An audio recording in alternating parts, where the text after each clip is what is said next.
We did have some celebrating. That is true. We had pockets of celebration.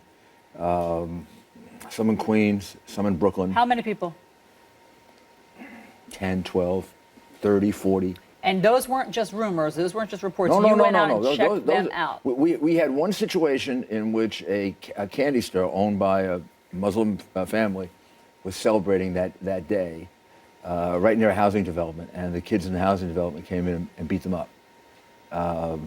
And I think both facts were corroborated to be true. That they were celebrating that the towers had come down, and some of the kids in the housing development got really upset about it, and they came in and did a pretty good job of beating them up. We did have some reports Yes. of people celebrating that day Yes. while the towers were coming down. But if there had been thousands of people, I would have you known would that have for known sure. about. Yes. So Donald Trump is therefore not telling the truth. Well, I think what he's doing is exaggerating, right? People were celebrating. He's right about that. But you're saying a handful of people. I didn't see any evidence of thousands, nor have I seen it since then, of thousands of people. But why do you seem to be hedging? Why don't you just say, no, that didn't happen?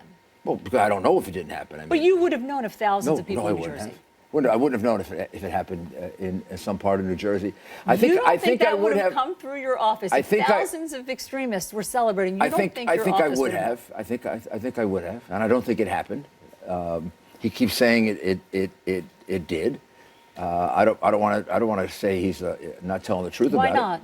Because let him deal with it. Let him explain it to people. Let him show the evidence of it. If thousands of people were demonstrating and he saw it on television, there must be some tape of it somewhere.